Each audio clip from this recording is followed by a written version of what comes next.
Hello and welcome to Non-Stop Wrestling Chat. My name is Barry and today we're here to speak about Crown Jewel. What the fuck happened? How was it? Actually a pretty good pay-per-view. That was weird. If you didn't check out the live stream last night that we done, it's still available on the channel. It was myself, Scott Retro Wrestling and Beyond the Ring. There was a good amount of chat in the comments as well, so we had a fun time. It was a long show, but go check it out as well if you want to re-watch it, if you want to kind of put Crown Jewel on and listen to us rabble on all the shit in the background. On you go. So thanks to those guys, and definitely go check their guys' channels out. It was fantastic having them on the show. And also, don't forget to hit like, subscribe, and that beautiful notification bell, and head down to the comments below and let me know what you thought about Crown Jewel. So, kicking off, I need to fix my setup, should have done this before, but the kick-off show, Usos versus Shelton Benjamin and Kendrick Alexander. Do you know, it was what it was nothing special. A 2 stars here, I gave it a 2 stars, a perfectly fine opening match, nothing really to write home about. So the first match in the actual show was Hell in a Cell. I was surprised that it was Hell in a Cell, but Edge versus Seth Rollins, Edge got the win here. This was just weirdly good. I don't know how else to say. I was going into this one, Edge is putting on some of the best work of his career. I was going into this one not thinking it was going to be as good as what it was, but it was actually really, really good. I think it's probably been one of the best Hell in a Cells that I've had in a long time. And they actually used the Hell in a Cell for the reason the Hell in a Cell should have been used. You know, like, they gave us a reason for the Hell in a Cell. They let us know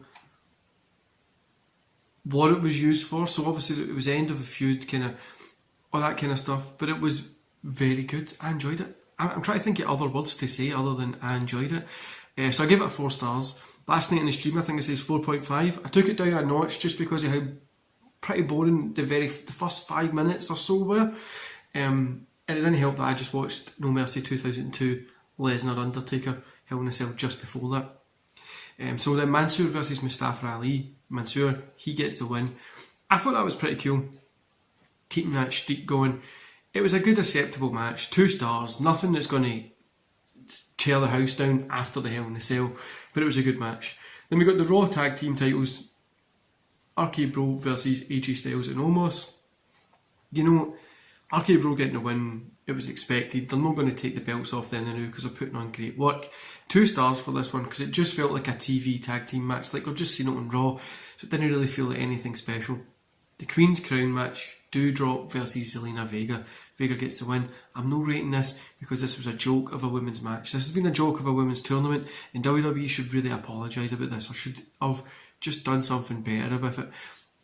But it's all about making women feel special and making them be in a position that they deserve to be in. And this didn't do it. In that sport, they could have done something great, and this wasn't it. Then we got a no holds barred Falls Count Anywhere match. Goldberg versus Bobby Lashley. Goldberg gets the win. I'm going to give this a 2.5 stars. This has been Goldberg's best match since I've seen it in a long time. The ending for this, when the Hurt Business came out, pissed me off because I'm like, we might just forget that they broke up. But anyway, it was cool. They came out, you had a kendo stick, the two of them, like Bobby Lashley and Goldberg were on the ramp, had the kendo sticks and stuff. Then speed off it. This was fun. A really good, enjoyable match. It wasn't going to steal anything, but the fans were into it and it was fun. King of the Ring, Finn Balor versus Xavier Woods. Woods gets the win. 2 stars for this. Wasn't a great match. It was okay. It's good. I want to see what happens next. It was all about the feels, wasn't it? It was a feel-good moment for Woods, and I want to see what happens next. Then the WWE Championship, Drew McIntyre versus Big E. Big E gets the win. 2.5. Okay match. Didn't expect anything from it. The thing that hurt it for me was the fact that I didn't think I didn't think Drew was going to get the win because he's moving brand. So it just kind of felt, do you know what I mean? Then the SmackDown Women's Championship match. Becky Lynch versus Sasha Banks versus Bianca Belair. So I gave this a 4 stars last night, but I'm going to put it up to a 4.5. This was fantastic. My little girl watched it and she loved it as well. I get people are upset that they're covered up and stuff like that, and the stuff that behind Crown Jewel, just about the money and all the human rights stuff that happens in Saudi Arabia.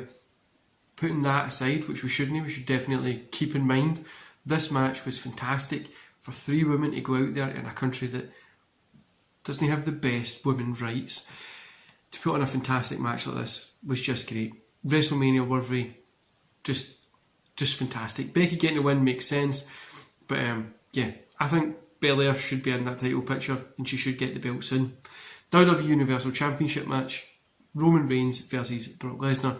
3.5, Roman gets a win as expected. The Usos coming in, kicking Roman, and then helping kind of get the win. Was fun. Paul Heyman throwing the belt in the middle of the two of them, I thought was pretty cool. It tells a story. I can't wait to see this advance, and it sets up for a rematch nicely. I think this is really, really good. Roman getting the win. I feel like the end of it as well was a little bit rushed, but it did feel good, and the show was just long as shit. So overall, 3 stars, guys. I enjoyed this show. Like I said, it was long. It was on stream for the 4 hours that it was on, and it was very, very fun. If you've not checked that stream, go check it. Shout out to Scott and Beyond the Ring who were on there. Fantastic guys. Really doing a cool stream with them. It was my honour, obviously, being on this channel. It was fun for them to be on it. But the show was good. Had some good matches. I feel, see if it didn't have King of the Ring and didn't have the Queen's Crown, it would have probably been a better show. Those two, the Queen's Crown ones just pissed me off. I don't think it's been done as well as what it could have been done. Same with the King of the Ring. Do you know, it's mostly been on a TV show, so why did we not just have the finals on SmackDown and Raw?